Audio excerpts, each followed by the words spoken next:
चाचा आवाज चालू करो, आपकी आवाज।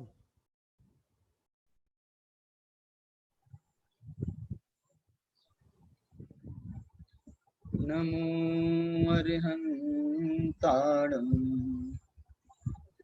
नमो सिद्धाणं नमो आयरीयाणं नमो वज्झायाणं नमो लोये सव्वसाहूणम्।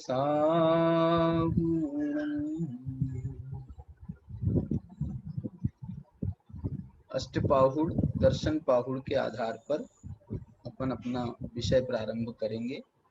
सर्वप्रथम मंगलाचरण कर रहे हैं। काऊणनमुक्कारं जिणवर वस हस वड्ढमाणस दंसन मग्गं वोच्छामि जहाकं मम समासेन।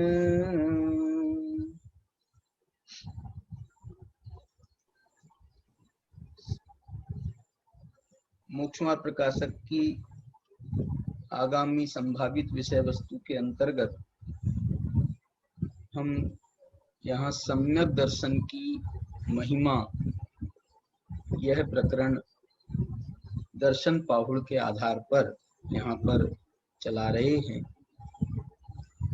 कल हमने 22वीं गाथा इसकी दर्शन पाहुड़ की, जम सक्कई तम कीरई जम चण सक्केई तम च सद्दहणम केवली जिणे ही फणियम सद्दह मानस सम्मतम।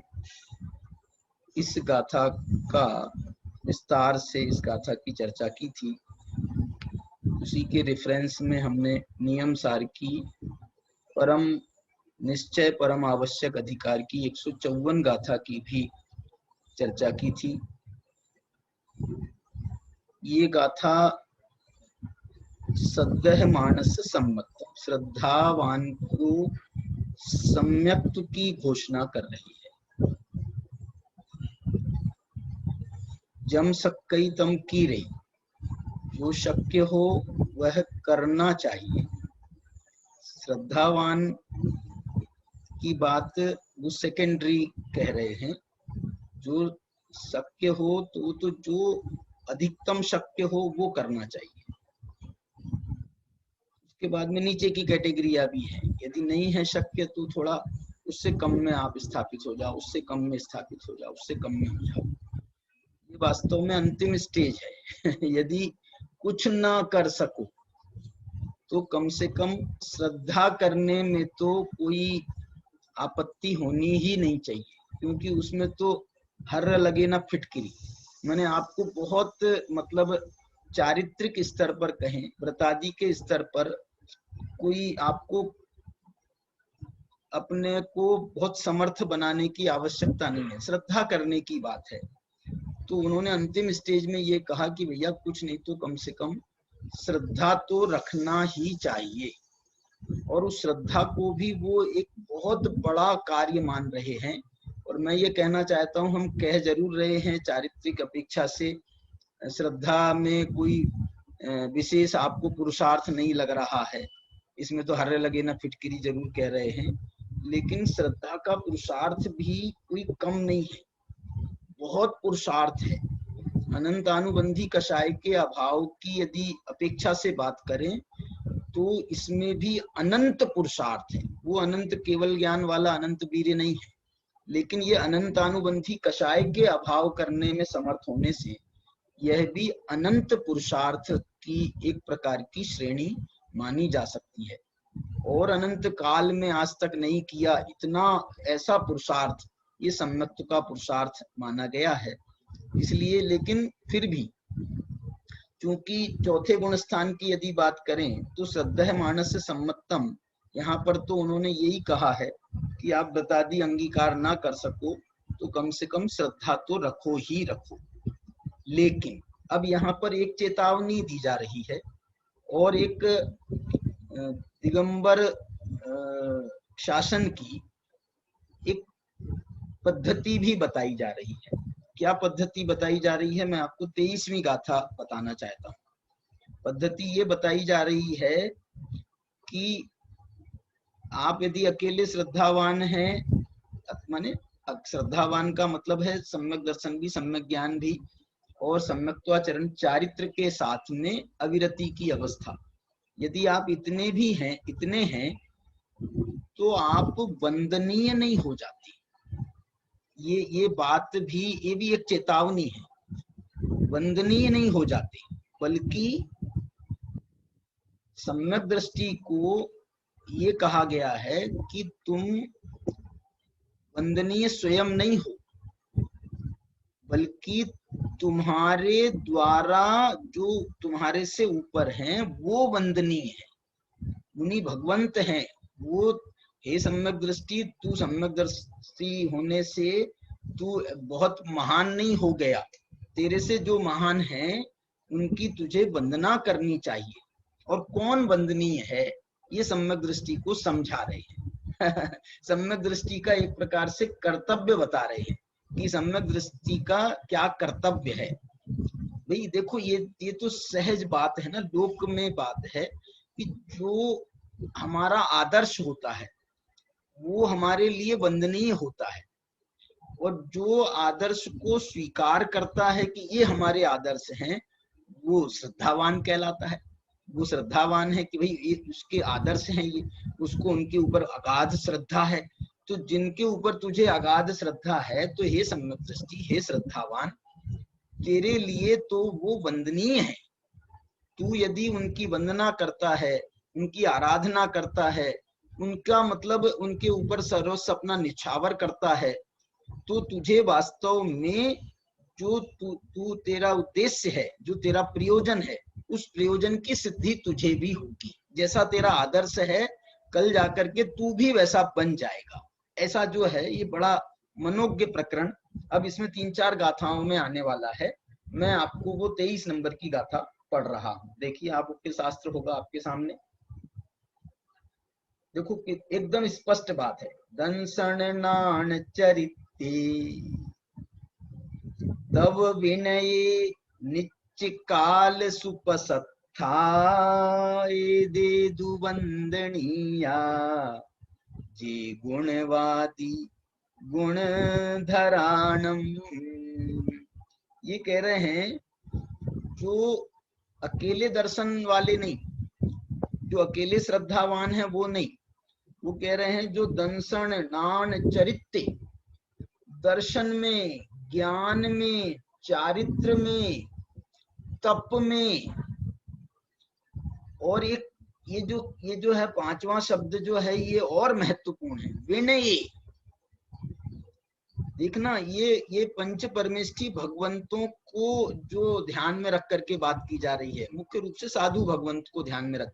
तो साधु जो हैं वो दर्शन ज्ञान चारित्र में परिपूर्ण है, बल्कि ये नित्य काल सुपसत्था, माने जो नित्य काल सु अच्छी तरह, पसत्था माने उनके ऊपर स्थित हैं, जो दर्शन ज्ञान चारित्र में अच्छी तरह स्थित हैं, जो तप में स्थित हैं और विनय में स्थित हैं। देखो, ये विनय सम्यक दृष्टि को तो करने को कहा ही जा रहा है, लेकिन साधु भगवंतों को भी ये कहा जा रहा है कि तुमसे जो उत्कृष्ट हैं, तुमसे जो बड़े हैं, उनके प्रति आपका भी विनय होना चाहिए, आपका भी विनय दिखना चाहिए। साधु भगवंत हैं वो आचार्य उपाध्याय की विनय करते हैं, उपाध्याय परमेष्ठी हैं वो आचार्य की विनय करते हैं, आचार्य परमेष्ठी भी जो उनसे बड़े श्रेष्ठ हैं, पूर्वाचार्य आदि, और जो वर्तमान में भी उनसे बड़े हैं, उनकी विनय करते हैं। अरे सबसे बड़े अरहंत अरहंत सिद्धों की विनय तो करना ही करना, अरहंत सिद्ध तो बड़े हैं ही, इसलिए उनकी भी विनय। हे साधु, विनय अकेला सम्यक दृष्टि का गुण है ना, विनय चलो माना, तो सम्यक दृष्टि तो तुम भी हो। तो सम्यक दृष्टि तो आप भी हो ना, आप चारित्रवंत तो हो, तो सम्यक दृष्टि तो पहले हो, सम्यक के साथ ही सम्यक चारित्रवंत होता है। इसलिए आपको भी दर्शन ज्ञान चारित्र तप, इसमें तो आपको अच्छी तरह से निपुण होना ही है, अच्छी तरह से स्थित होना ही है, लेकिन आपको विनय में भी अच्छी तरह से स्वस्थ होना है, अच्छी तरह से सुपस्था, आपको अच्छी तरह से स्वस्थ होना है, अच्छी तरह से स्थित होना है। आप यदि विनय नहीं करोगे तो आप जो है ना, सम्यक जो अपने से नीचे वाले हैं उनको विनय का उपदेश कैसे दोगे, फिर आप उनको विनय का संदेश कैसे दोगे? यदि आप विनय करोगे तो आपको देख करके हम भी विनय सीखेंगे। आप ही विनय नहीं करोगे, आप अपने से बड़ों की विनय नहीं करोगे तो हम आपसे क्या सीखेंगे? हम भी फिर अपने से बड़ों की विनय क्यों करें? जब आप हमारे आदर्श हो, आप विनय नहीं कर रहे हो तो हम क्यों करें? ये विनय शब्द भी इसमें डाला है। इसलिए दंसन नान चरित्ते तब विनये नित्य काल, नित्य काल माने ये जो दर्शन है ये कोई अल्टरनेट्स नहीं है, ये कभी कभी के विषय नहीं है कि दर्शन में आप कभी स्थित रहो, ज्ञान में आप कभी स्थित रहो, चारित्र में स्थित रहो, तप में स्थित, बल्कि इसमें तो नित्य काल इसमें जो है स्थित रहना चाहिए। हे साधु भगवंत, आप नित्य काल स्थित रहते हो। ए दे दु वंदनीया, आप जो हैं आप हमारे लिए वंदनीय हैं। ये वंदनीय है। लोक में यदि वंदना के योग्य कोई है तो अकेला सम्यक दृष्टि अविरति वो वंदना के योग्य नहीं है। वो उसके लिए मालूम एक शब्द है आगम में, वो शब्द है यथा योग्य, माने उनका विनय हम पंच परमेष्ठियों जैसी विनय तो नहीं कर सकते हैं, लेकिन वे भी यदि सम्यक दृष्टि हैं तो वो आदरणीय अवश्य है, माननीय है, सम्माननीय है। माने उनके लिए हम उनको भी बहुत बड़ा दर्जा है, ऐसा नहीं है कि नहीं है।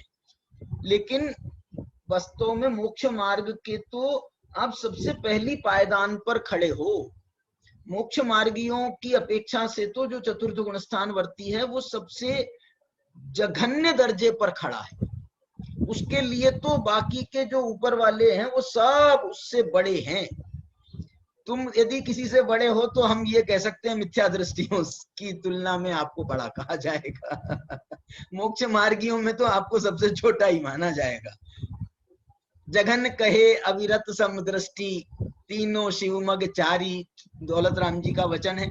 जघन्य जो है वो अविरत सम्यक दृष्टि जो है वो सबसे जघन्य मोक्ष मार्गी है, लेकिन है वो भी मोक्ष मार्गी। शिवमग चारी, वो भी मोक्ष मार्ग में आचरण करने वाला है, मोक्ष मार्ग में आगे बढ़ने वाला है, मोक्ष मार्ग में गमन करने वाला माना गया, मोक्ष मार्गी माना गया है। ऐसा नहीं है कि वो मोक्ष मार्गी नहीं है, वो भी मोक्ष मार्गी है। और वो मोक्ष मार्गी जो हमने कल आपको बताया था वो भी सम्यक दर्शन ज्ञान चारित्र के साथ मोक्ष मार्गी है, और वो भी व्यवहार सम्यक दर्शन ज्ञान चारित्र के साथ मोक्ष मार्गी है तो निश्चय सम्यक दर्शन चारित्र के साथ मोक्ष मार्गी है।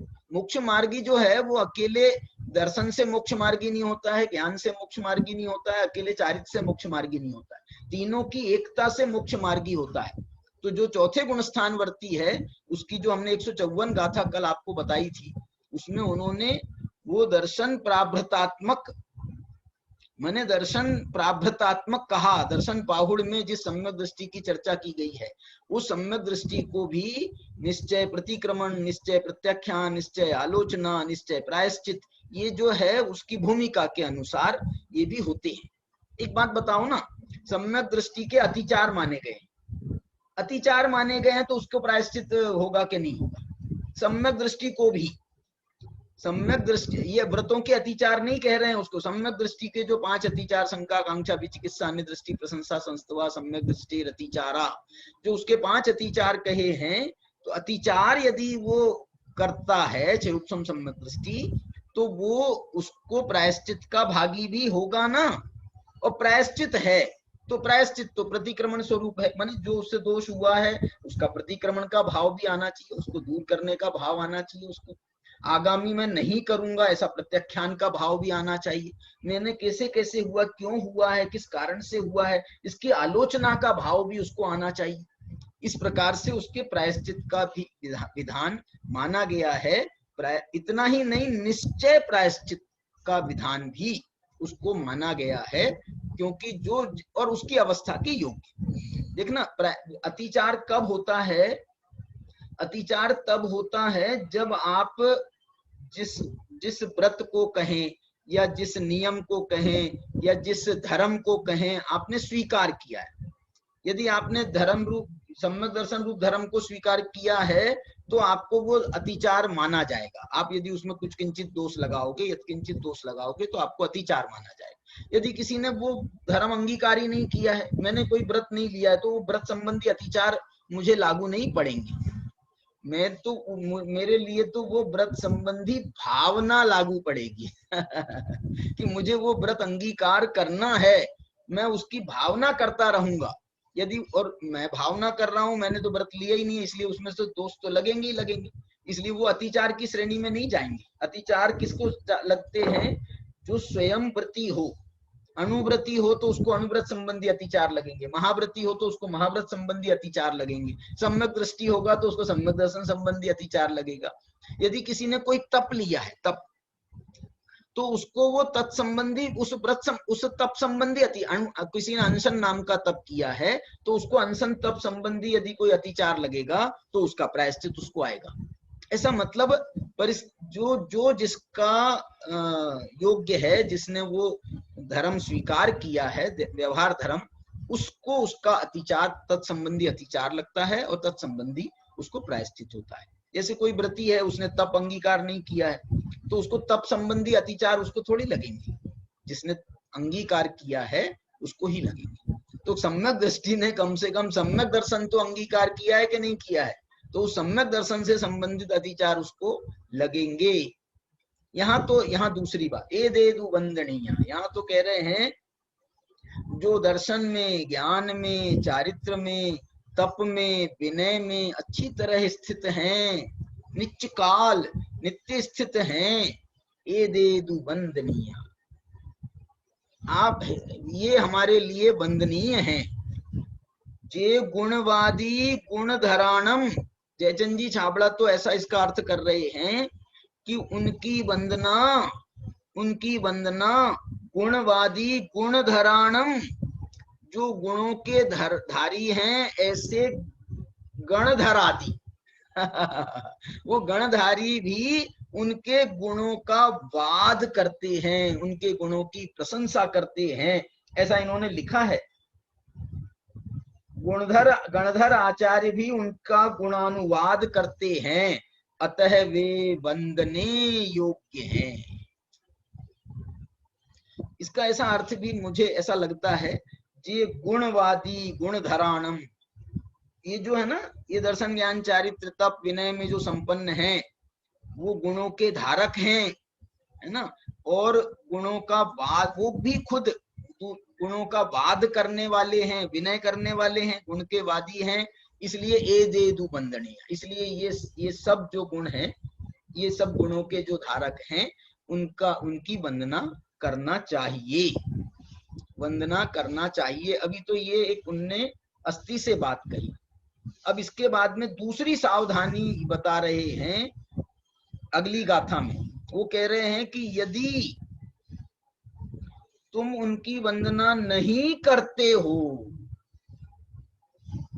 तो तुम सम्यक दृष्टि कहलाने योग्य नहीं। ये देखो कितना, बल्कि और तुम अपने आप को श्रेष्ठ बताओ, श्रेष्ठ बताओ मैंने उनकी तुलना में भी, जो दर्शन ज्ञान चारित्र तप विनय आदि में जो है, सहज में आदि में नित्य काल सुपसत्था, उनमें जो स्थित हैं, उनका भी यदि तुम वंदना नहीं करते हो और अपने को बड़ा सम्यक दृष्टि मान करके, मैं बड़ा सम्यक दृष्टि, अरे तू काय का सम्यक दृष्टि, वे भी सम्यक दृष्टि है ना, और तू भी सम्यक दृष्टि है, लेकिन वो तू अभिरति है, वो व्रती है, वो महाव्रती है, उनने चारित्र अंगीकार किया है, महान चारित्र अंगीकार किया है, तप अंगीकार किया है, वो गुणों के धारी हैं, वो गुणों का कितना सुंदर व्याख्यान करते हैं, गुणों की प्रशंसा करते हैं, और तुम मत्सर भाव कर रहे हो, मत्सर शब्द का प्रयोग कर रहे हो, तुम उनसे ईर्ष्या कर रहे हो।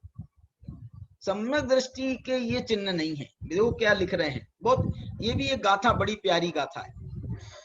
और मुनि भगवंतों के लिए उनने एक विशेष शब्द का प्रयोग किया है, एक विशेष विशेषण का प्रयोग किया है। क्या विशेषण दे रहे हैं? सहजुपन्नम रूपम। आहा, इनका जो रूप है उस सहजुपन्नम रूपम, सहजुपन्नम माने, सहजुपन्नम माने जिनके जीवन में ये मुनि दशा, ये साधु दशा, ये व्रत दशा सहजुपन्नम, सहजता से आई है, जो उसका अत्यंत सहज रूप से पालन करते हैं। सहजुपन्नम रूपम माने उसके लिए जिनको जो है पालन करने में कोई कठिनाई कहें, पालन करने में कोई कष्ट कहें, पालन करने में उनको बहुत बहुत बड़ा परिश्रम करना पड़ता हो, तो ऐसी कोई वो बात नहीं है। उनके लिए तो बहुत सहजचर्या है। ये सहजुपन्नम रूपम, इसका जो दूसरा अर्थ है वो सहजुपन्नम रूपम का अर्थ है सहज माने जो प्राकृतिक रूप से, उत्पन्नम जो उत्पन्न हुआ है, जो माने यथा जात रूप जैसा जन्म के समय रूप था हर मनुष्य मात्र का, हर जीव मात्र का कह ले, उत्पन्न होने के समय जैसा नग्न स्वरूप रहता है, वैसा नग्न स्वरूप, वैसा दिगंबर स्वरूप जिन्होंने बाद में भी अंगीकार किया है। बाद में हमने कपड़े पहन लिए, लेकिन बाद में फिर हम अपने यथाजात रूप में जैसे उत्पन्न हुए थे वैसे रूप में यदि आ जाएं, तो ये जो है रूप, और उस रूप में कितनी सहजता वाली बात कह रहे हैं। सहजुपन्नम रूपम दट्ठम, सहज उत्पन्न रूप को दट्ठम देखकर जो मन्नये न, जो उनको नहीं मानता है, मच्छरियों देखो मच्छरियों, ये प्राकृत का शब्द है, ये मच्छर नहीं है इसका अर्थ, इसका अर्थ है मत्सरियों, जो मत्सर भाव रखते हैं उनसे। मत्सर का मतलब है ईर्ष्या भाव। देखना, मैं ये कहता हूं आपको, अपने से बड़ा कोई, देखना ये तो ये वीतराग शासन की निशानी, हमारी क्षमा वाणी अभी गई, हमारी वीतराग शासन की ये बात है कि जो अपने से बड़े हैं, वो है ना क्या नाम, उसमें अपना अपन सामायिक पाठ में पढ़ते हैं ना, सत्वेषु मैत्री गुणेषु प्रमोदम, गुणियों के प्रति प्रमोद भाव आना ही चाहिए। यदि वो उन गुणियों के प्रति प्रमोद भाव नहीं है तो इसका अर्थ है तुझे गुणों के प्रति प्रमोद भाव नहीं है। तो गुणों के प्रति प्रमोद भाव नहीं है तो तेरे में वो गुण कैसे आएंगे, तू उस गुणों के योग्य कैसे बनेगा। क्या कह रहे सत्वेषु, मैं माने यहाँ तो ये क्षमा वाणी अपन ने करी है, मैं तो ये कह रहा हूँ जो बड़े हैं उनके प्रति प्रमोद भाव। सत्वेषु मैत्री, जो हमारे से बराबरी के हैं उनके प्रति मैत्री भाव, उनके प्रति मत्सर भाव का तो कोई स्थान ही नहीं है। मत्सर भाव को कोई मोक्ष मार्ग में स्थान ही नहीं है। अपने से बड़े हैं उनके प्रति प्रमोद भाव, जो बराबरी के हैं उनके प्रति मैत्री भाव, जो हमसे जो दीन दरिद्री हैं, समझ लो दुखी हैं, उनके प्रति क्या है, कारुण्य भाव। और विपरीत वृत्तौ, जो हमारे शत्रु हैं कह लो, कहने के लिए जो हमारे से विपरीत भाव धारण करते हैं, उनके प्रति भी क्या कहा है, माध्यस्थ्य भाव। यहाँ ईंट का जवाब पत्थर वाली कोई कहानी ही नहीं है, ईंट का जवाब पत्थर से देंगे उसकी कोई कहानी ही नहीं है। यहाँ तो उनके प्रति भी माध्यस्थ्य भावम विपरीत वृत्तौ सदा ममात्मा विदधातु देव कुछ कह रहे हैं भाई साहब ये इतनी प्यारी बात है। तो यहाँ पर ये कह रहे हैं सहजुपण रूवम दट्ठम जो मन्नये न मच्छरियो, मत्सरियो, मात्सर्य भाव के कारण, ईर्ष्या भाव के कारण, मत्सरता के से जो उनको नहीं मानता है। देखो यहाँ पर तो अभी वंदनीय तो आगे की बात है, मिथ्या दृष्टि जीव जो की उनकी अवस्था है, उसमें तो ये भी हो सकता है कि वो उनको मानते ही नहीं है। हम नहीं मानते इनको, हम नहीं मानते। मैंने वंदना की बात तो और आगे की है, वंदना करने को कहा है, अकेले मानने की बात नहीं है। ए देदु वंदनीया, वंदनीया वंदनीय कहा है, लेकिन यहाँ तो कह रहे हैं जो उनको मात्सर्य भाव के कारण नहीं मानते हैं, जो संयम पडिवन्नो, वे संयम से प्रतिपन्न है, संयम को भी जिन्होंने धारण किया है। मिच्छादिट्ठी हवई एसो, इसमें दो बातें हैं।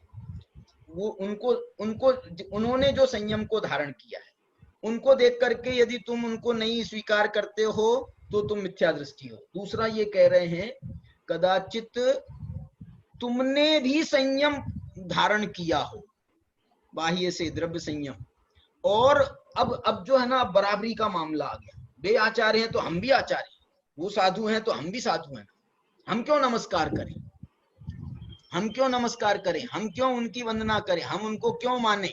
ऐसा मात्सर्य भाव यदि आ जाता है, मैं ये कहता हूं ये तो हम साधारण जनों के लिए उपदेश दिया गया है। सत्वेषु मैत्री, उनके लिए जो है मैत्री भाव, गुणेषु प्रमोदम, ये साधारण जीवों के लिए बात कही गई है। हे साधु, ये तुम पर लागू नहीं पड़ेगी। इसलिए सो संयम पडिवन्नो, ये कह करके ये कह रहे हैं यदि तुम संयम से प्रतिपन्न हो और यदि तुम नहीं मानते हो सहजुपन रूवम दट्ठम, जो न मन्नये, जो न मन्नये कह दो, या जो मन्नये न मच्छरियो, मात्सर्य से नहीं मानते हैं, वे संयम से प्रतिपन्न हो तो भी मिथ्या दृष्टि है। संयम से प्रतिपन्न हो जाने से आपके भावों में वो संयम का भाव आना चाहिए, भावों में भी वो संयम की झलक आनी चाहिए। द्रव्य संयम की तो अत्यंत निंदा की गई है यहाँ पर। अकेला जो द्रव्य संयम होता है उसकी तो खूब खूब निंदा, भाव पाहुड़ में और जगह जगह, लिंग पाहुड़ में, वाशील पाहुड़ में, जगह जगह उसकी तो घोर निंदा की गई है। इसलिए जो है मान, अथवा ऐसा समझ लें हम कि आचार्य कुंद कुंद भगवान जो हैं ये हमको उपदेश नहीं दे रहे, ये तो अपने संघ में बैठ करके अपने साधुओं से बात कर रहे हैं। तो जिनसे बात कर रहे हैं उनको ही उपदेश देंगे। गृहस्थ लोग, हमको तो ये मुफ्त में मिल रहा है ये माल। तो उपदेश उनने तो उपदेश अपने साधुओं को दिया था, अब ये जो लिखित रूप में मिल गया तो हम उससे अपने आप में स्वयं भी स्वीकार कर रहे हैं, हम भी उसको स्वीकार कर रहे हैं। वास्तव में तो उनने उनको कहा, हे साधु संयम पडिवन्नो, तुम मुनि बन गए हो तो तुमको अब ये अधिकार नहीं हो गया है कि सबसे पांव पड़वाते रहो, बस तुम तो पांव पड़वाने के लिए ही पैदा हुए हो। तुम्हें भी अपने से जो गुणिषु प्रमोदम, गुणियों के प्रति प्रमोद आना चाहिए। देखो ना, प्रमोद आता है ना, प्रमोद आता है तो उस लेवल का उनके प्रति बहुमान कहें, वंदना का भाव कहें, पूजा का भाव कहें, या सम्मान का भाव कहें, आदर का भाव करें, उनकी जो एक जो हम ये चरण स्पर्श आदि की जो विधियां हैं, ये सब भाव जो हैं वो स्वयं से उपड़ते हैं, स्वयं से उपड़ते हैं। ये जबरदस्ती कोई झुकाता नहीं है, जबरदस्ती उनकी प्रशंसा करने को नहीं कहता है।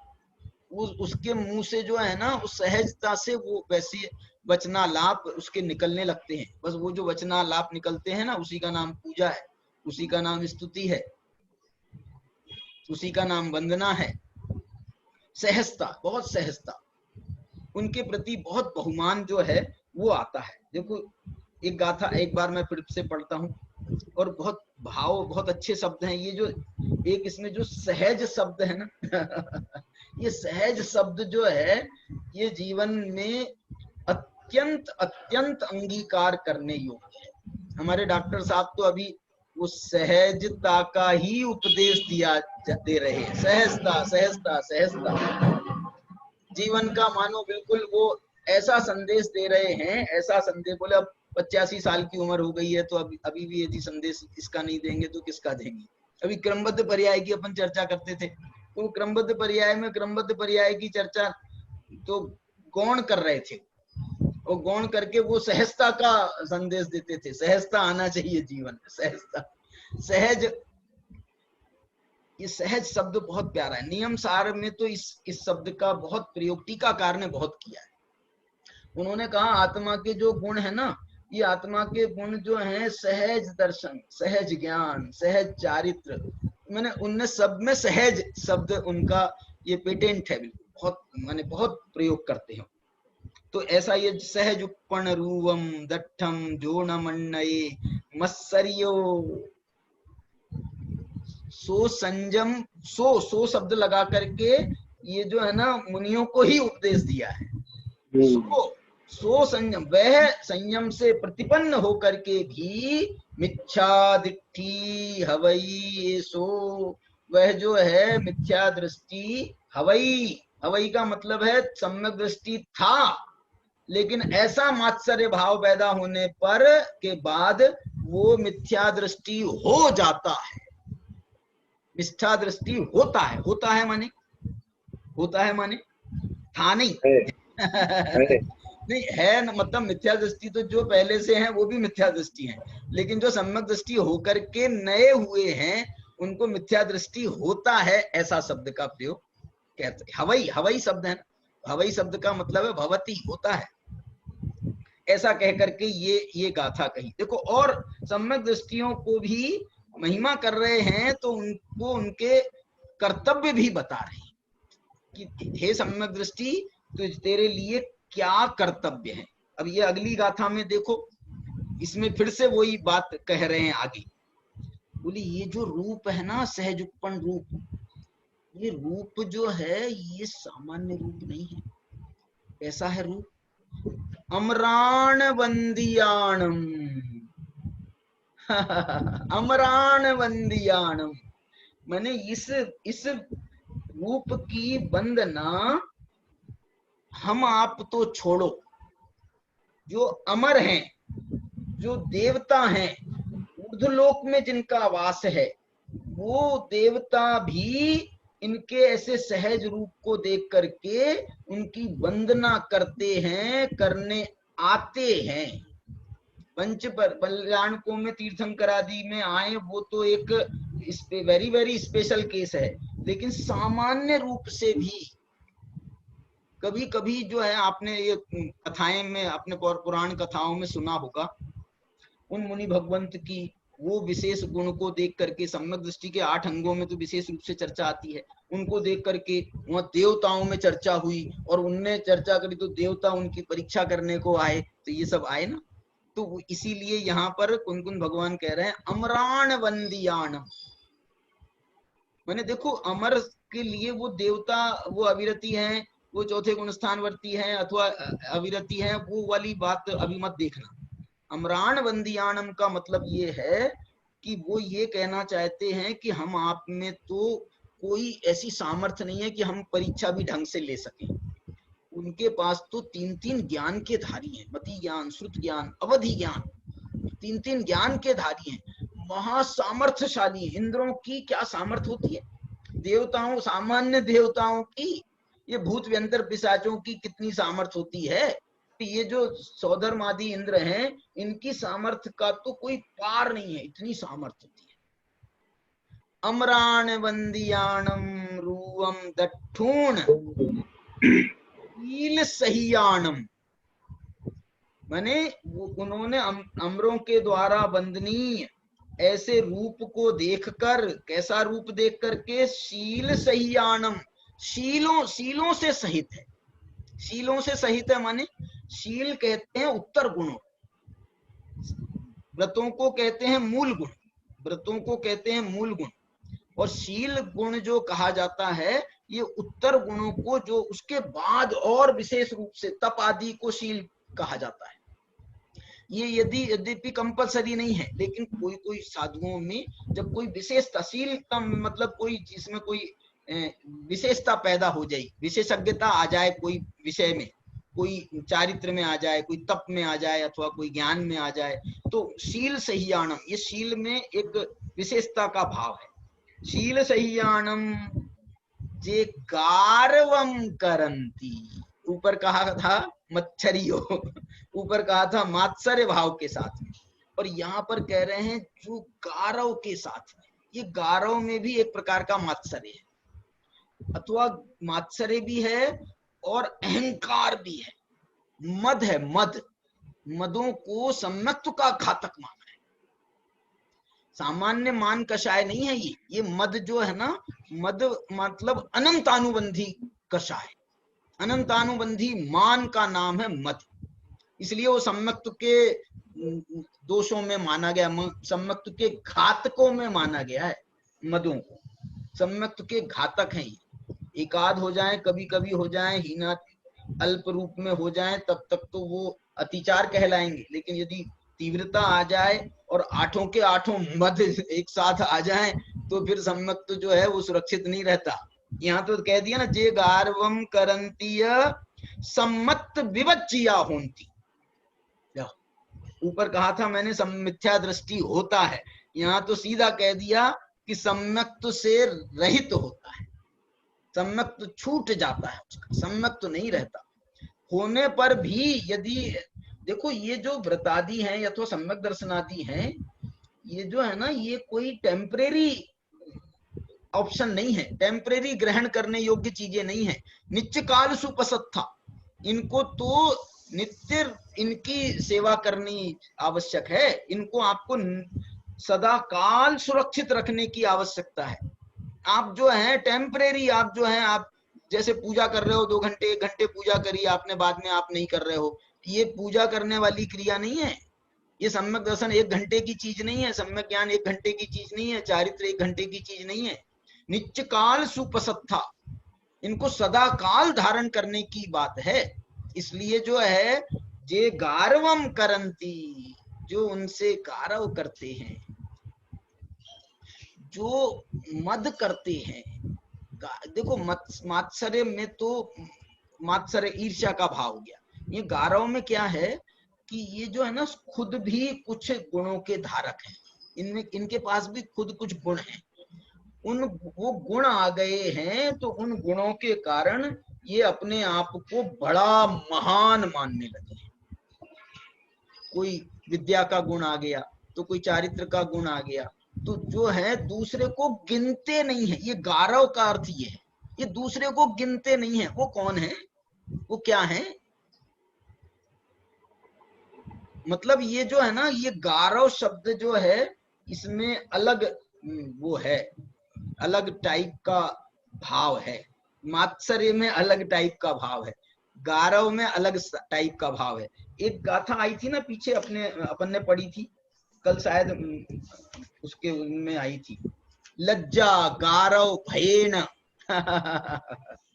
जेवी पडंती यतेसिम जानंता लज्जा गारव भयेन।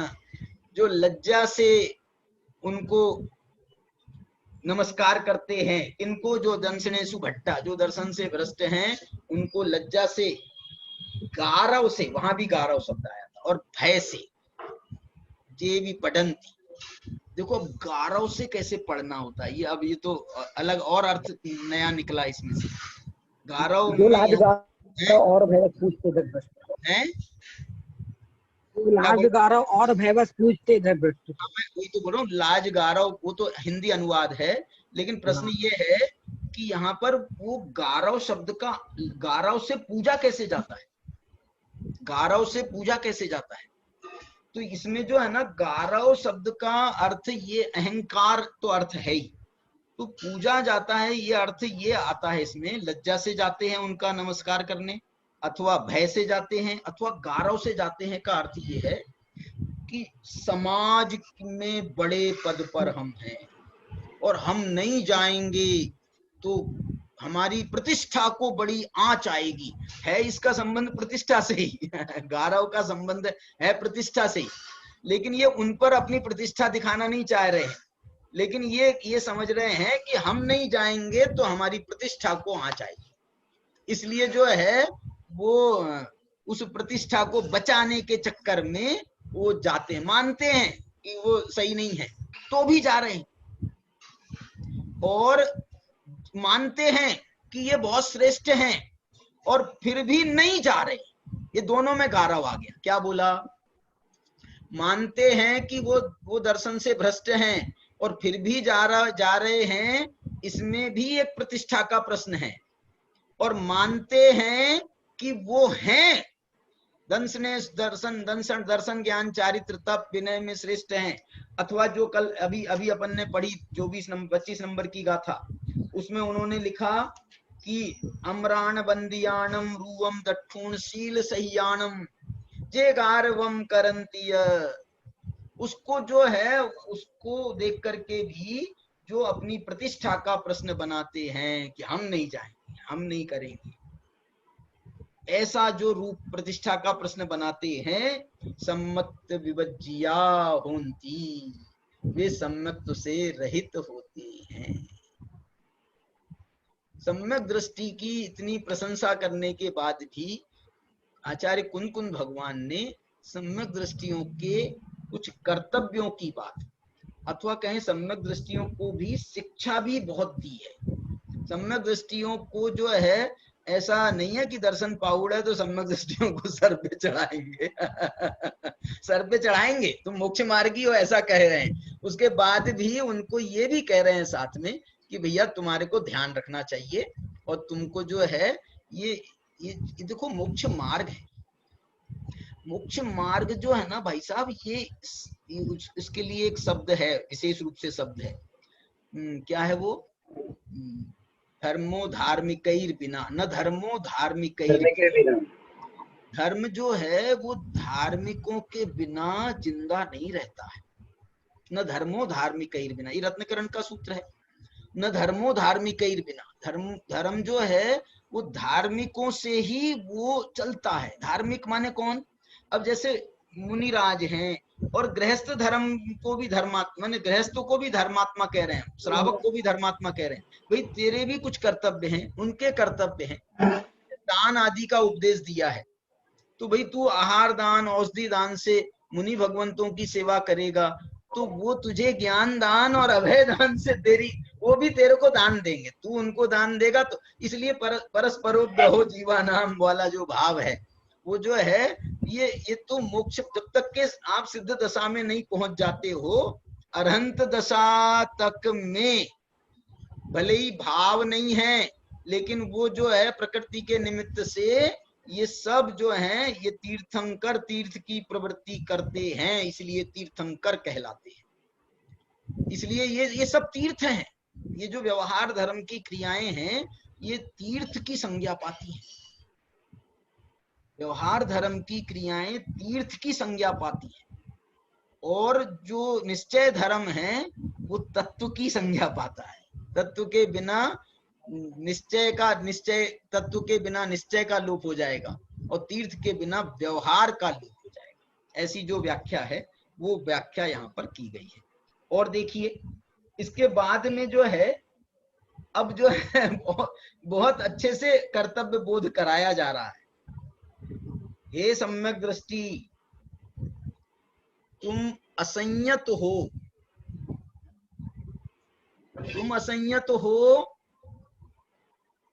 तो तुम खुद वंदनीय नहीं, और असंजदम न वंदे, और ध्यान रहे तुम्हें भी असंयत जनों की वंदना नहीं करनी चाहिए। सम्यक दृष्टियों को भी ये कह रहे हैं, असंयत वंदनीय नहीं, असंजदम न वंदे।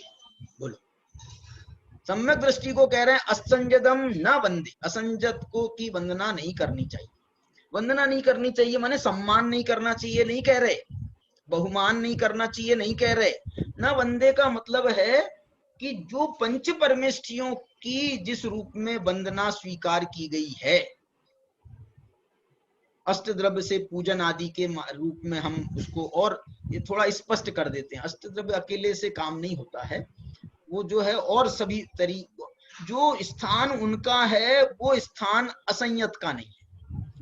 आप ऐसा कह लो ना, हम तो और उसको और स्पष्ट करें, जो स्थान सिद्धों का है वो स्थान अरहंतों का नहीं है, जो स्थान अरहंतों का है वो आचार्यों का नहीं है, जो स्थान आचार्यों का है वो स्थान उपाध्यायों का नहीं है, जो उपाध्यायों का है वो साधुओं का नहीं है, जो साधुओं का है वो अनुव्रतियों का नहीं है, जो साधुओं का है वो एलक छुल्लक का नहीं है। अब 11 प्रतिमाओं में भी नीचे नीचे घटाना, नीचे नीचे घटाना, मतलब आप जो है आपको बैलेंस बनाना पड़ेगा, बैलेंस बनाना पड़ेगा।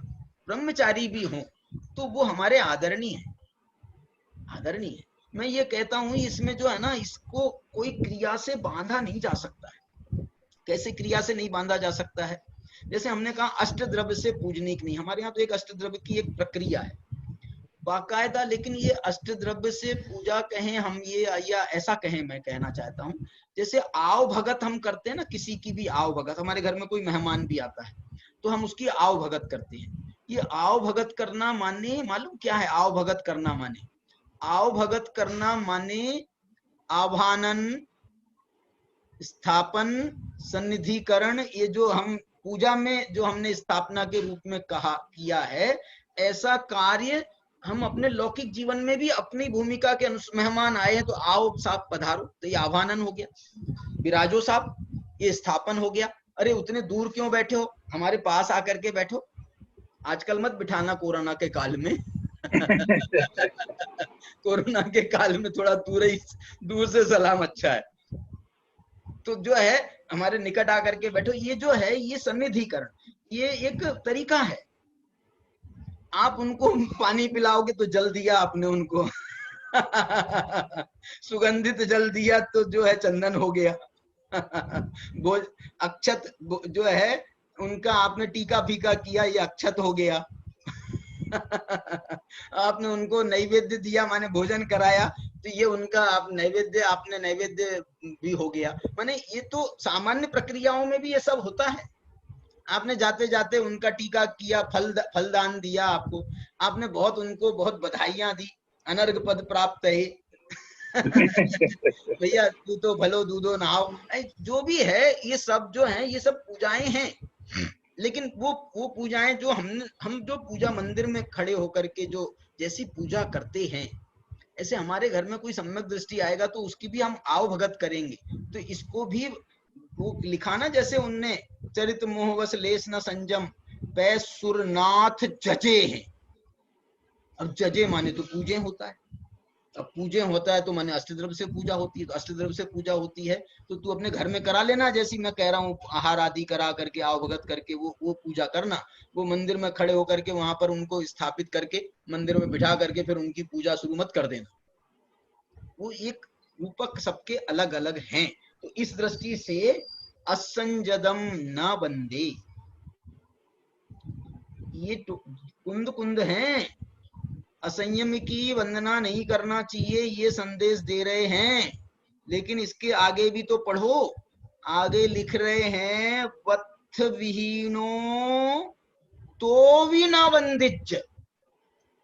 वो ये कह रहे हैं कि कोई वस्त्र से रहित है, नग्न दिगंबर है, तो ये नग्न दिगंबर होने मात्र से वो संयमी नहीं हो जाता, भाव संयमी।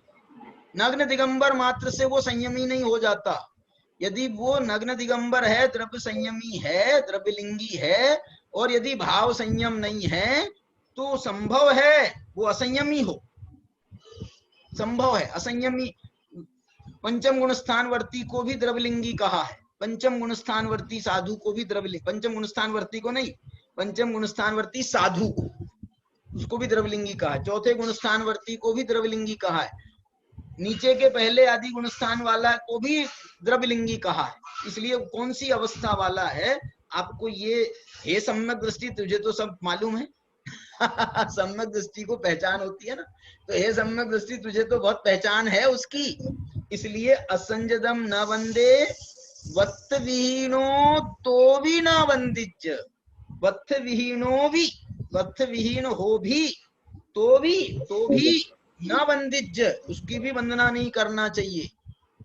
बोले साहब कैसी बात कर रहे हो, वो तो गृहस्थ है, वो तो असंयमी है, वो तो गृहस्थ है, और ये नग्न दिगंबर हैं होंगे। कुंद कुंद कह रहे हैं, कुंद कुंद कह रहे दोणनी भी होंती समाना। उनकी उनकी गाथा का शब्द है, दोणनी भी होंती समाना एगो वीणा संजदो। इनमें से एक भी संयत नहीं है। इसलिए जो वंदना करने का अधिकार हमने कहा था, संयमी को भी कहा था ना, संयमी संयम पडिवन्नो, संयम से प्रतिपन्न है और उनकी तू वंदना नहीं करता है, तू कैसा मात्सर्य का धारक है। यहाँ ऐसा कहा था और यहाँ ऐसा कह रहे हैं कि असंयमी की वंदना नहीं करना। वस्त्र से हीन हो और यदि असंयमी है भाव से, तो भी वो भी वंदना के योग्य नहीं है, क्योंकि जैन धर्म तो भाव प्रधान है। दोनों भी होंती समाना, बाहर से नग्न दिगंबर है और यहाँ से वस्त्र का धारी है, लेकिन यदि भाव से असंयमी है तो दोनों भी होंती समान, वो तो दोनों समान हैं। एगो बिना संयतो होती, दोनों में एक भी संयत नहीं है। ऐसा कह करके उन्होंने वो असंयत की वंदना का भी निषेध किया। एक इसके बाद में कोई किसी ने पूछा, कैसी बात कर रहे हो साहब, नग्न दिगंबर हैं, तुम इनकी वंदना करने को नहीं कह रहे हो, इनकी पूजा करने को नहीं कह रहे हो, इनको असंयत कह रहे हो। असंयत हैं, यदि भाव से असंयत हैं तो ही हम असंयत कह रहे हैं। कुंद कुंद जो हैं जबरदस्ती असंयत का ठप्पा नहीं लगा रहे हैं उनको, वो ये कह रहे हैं अरे ये सब शरीर की अवस्थाएं, ये शरीर कोई पूज्य होता है क्या? नग्न दिगंबर अवस्था ये शरीर की है, द्रव्य श्रवण रूप अवस्था ये शरीर की है, ये कोई शरीर पूज्य होता है क्या? अब यदि शरीर को पूज्य मानेंगे तो कुंद कुंद ने स्पष्ट लिख दिया। देखो ये मैं शरीर शब्द तो मैंने प्रयोग किया, इनने देखो नवि देहो बंदित, ये कुंद कुंद अगली गाथा में कह रहे हैं 27 नंबर की, नवि देहो बंदित जई, नवि या कुलो और लो। कोई तुमने अभी देह को बताया, कल तुम बताओगे साहब ये कुल से बड़े हैं, तो बोले कुल भी वंदनीय नहीं है। नवि जाई संजुत्तो, कोई उच्च जाति का हो तो उच्च जाति से भी कोई वो वंदना योग्य नहीं हो जाता है। को वंदमी गुणहीनो, अरे गुणों की वंदना होती है। को वंदमी गुणहीनो, अरे तू कर रहा है सम्यक दृष्टि होकर की उनके वंदना। हम ये कह रहे हैं को वंदमी गुणहीनो, ये तो लोक में भी कोई सामान्य जन भी होते हैं तो वो भी गुणहीन की वंदना नहीं करते हैं। वो वंदमी गुणहीनो, जो गुणहीन है उनकी वंदना लोक में भी कौन करता है? देखो गुणहीन यदि हो नहु सवनो नेव सावगो होई, गुणहीन होने पर वो अब न श्रमण रहा और न वो श्रावक रहा, कुछ नहीं रहा, सब खत्म। कुंद कुंद भगवान जहां ये उपदेश दे रहे हैं, हे सम्यक दृष्टि तू नमस्कार कर, तू इनकी वंदना कर, तू क्यों वंदना नहीं करता है? तू तेरे में क्या कौन सा भाव आ गया है? ईर्ष्या भाव आ गया है, गारव का भाव आ गया, जहां ये रोकथाम कर रहे हैं कुंद कुंद, जहां ये बात बता रहे हैं, उसको उपदेश दे रहे हैं कि तुझे ये पद चाहिए कि नहीं चाहिए, इसलिए तेरे को इनका तो आश्रय लेना ही चाहिए, तुझे इनकी सेवा करनी चाहिए, तुझे सब करना चाहिए, इनके प्रति सर्वस्व समर्पण करना चाहिए। लेकिन इसके साथ में ये भी सचेत कर रहे हैं, यदि गुणहीन है, संयम से हीन है, भाव संयम से हीन है, गुणों से हीन है, दर्शन ज्ञान दर्शन से भ्रष्ट है, तो वो जो हैं आप उनकी वंदना करके उनको सर मत चढ़ाओ, उनको सर मत चढ़ाओ। क्यों कह रहे हैं मालूम? सर इसलिए कह रहे हैं कि तुम वंदना करोगे ना तो लोक तुमको भी आदर्श मानते हैं, तुमको भी कहते हैं तुम तो सम्यक दृष्टि हो, और तुम जाकर के उनकी वंदना कर रहे हो, और तुम वंदना कर रहे हो तो फिर हम क्या सीखेंगे तुमसे? हम भी तो यही सीखेंगे। इसलिए तुमको वंदना नहीं करनी चाहिए। और ये बहुत बड़ी बात कह रहे हैं कुंद कुंद, बहुत बड़ी बात कह रहे हैं।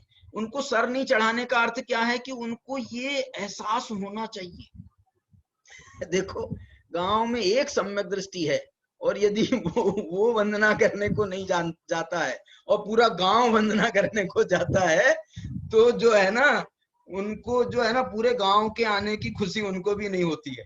उनको भी ऐसा याद आता है कि यार तुम्हारे गांव में मैं नागपुर नहीं कह रहा, तुम्हारे गांव में वो नहीं आए वो नहीं आए, राकेश पंडित जी नहीं आए।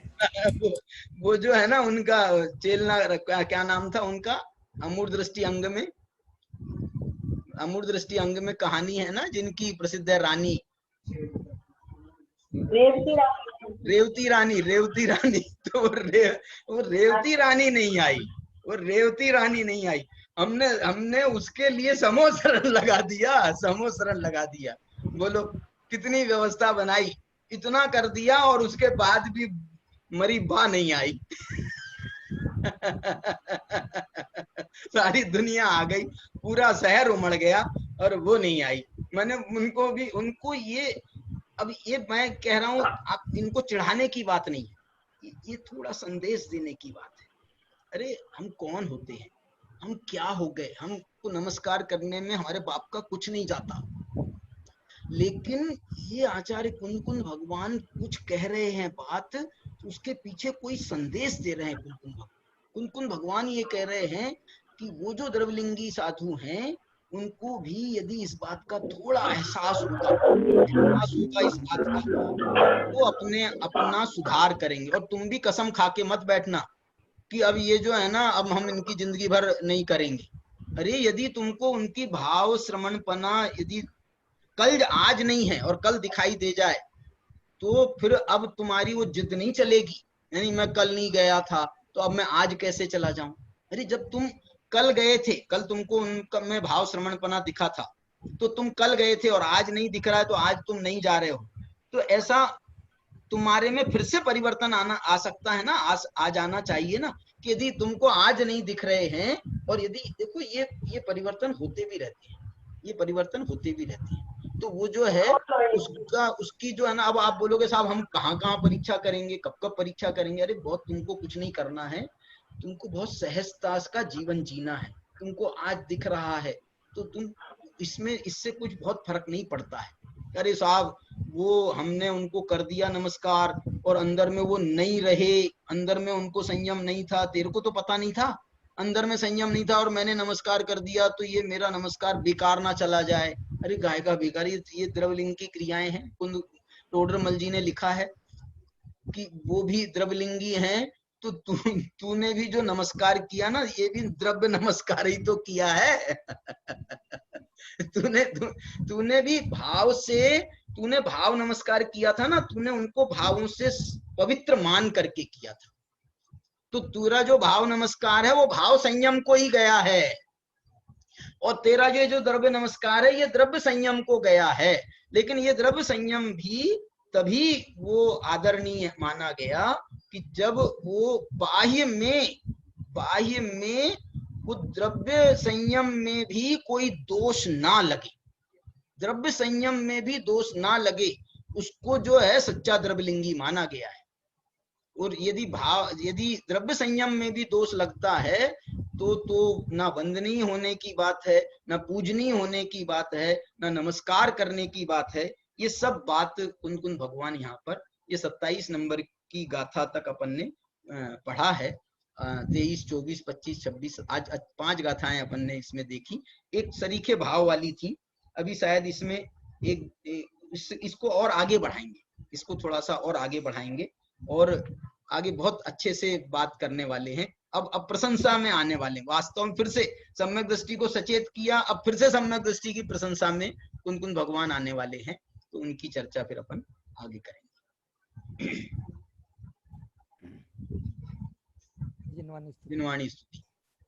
शाद्वादनय षड द्रव्य गुण पर्याय और प्रमाण का जड़ कर्म चेतन बंध का कर्म के अवसान का कर स्वरूप यथार्थ जग का जो किया उपकार है उसके लिए जिन वाणी माँ को वंदना शत बार है वंदना। 9 बार नमोकार मंत्र का स्मरण करें।